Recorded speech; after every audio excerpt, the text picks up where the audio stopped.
7 வயசு பையன் கையில பஞ்சாப்ல கிடைக்கக்கூடிய கஞ்சா, ஆப்கானிஸ்தான்ல கிடைக்கக்கூடிய கஞ்சா, ஜெர்மன்ல மட்டுமே விளைய வைக்கப்படக்கூடிய கஞ்சா, அபின் போன்றதெல்லாம் சாதாரணமாக நம்முடைய வீட்டினுடைய திண்ணையில் கன்னத்தை பிடித்து கொஞ்சக்கூடிய ஒரு சின்ன பையனினுடைய பாக்கெட்ல இருக்கு என்று சொன்னால் எவ்வளவு பெரிய சூழ்ச்சி வலைகள் குழந்தைகளுக்கு எதிராக பின்னப்பட்டிருக்கிறது.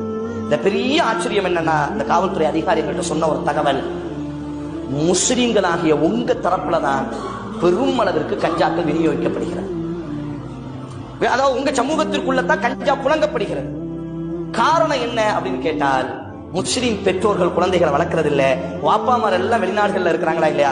இப்ப நீங்க ஒரு கணக்கிடுங்க, காயல்பட்டினம், மேலப்பாளையம், கீழக்கரை, கடையநல்லூர், டெல்டா மாவட்டம், இந்த பெல்ட்டை ஃபுல்லா நீங்க பாத்தீங்கன்னா எந்த ஊர்ல எல்லாம் முஸ்லிம் பெற்றோர்கள் தந்தைமார்கள் வெளிநாட்டுல வேலை செய்வாங்களோ, காரணம் பிள்ளையினுடைய உதடிய கருத்து இருக்கு, பிள்ளையினுடைய கண்ணு நரம்பு ஏன் வழக்கத்துக்கு மாத்தமா சிவந்திருக்கு, பிள்ளையினுடைய கையை நீட்டும் பொழுது ஏன் வழக்கத்துக்கு மாத்தமா நடுங்குது, பிள்ளையினுடைய கால் கெண்டை கால் ஏன் சுருங்கி இருக்கிறது, பிள்ளை ஏன் இரவு நேரத்தில் அதிகமாக சாப்பிடுகிறது, புள்ளை எதற்காக இரவு நேரத்திலே தூங்காமல் ஒரு அமைதியாக திடீரென்று உறவுகளை விட்டு தனித்து இருக்கிறது, இது எதுவுமே உம்மாவால் கண்டுபிடிக்க முடியாது. ஆனால் ஒரு தந்தைக்கு தெரியும். ஆனா தந்தை இல்லையே. நம் மகன் யாரோடு பழகுகிறான், யார் வீட்டு பசங்களோடு நட்பு பாராட்டுகிறான், தாய்க்கு தெரியாது. தாய்க்கு தெரிந்ததெல்லாம் காக்கைக்கு தன் குஞ்சும் பொன் குஞ்சுத்தான். தனது மகன் எவ்வளவு பெரிய தவறை செய்தாலும் என் மகன்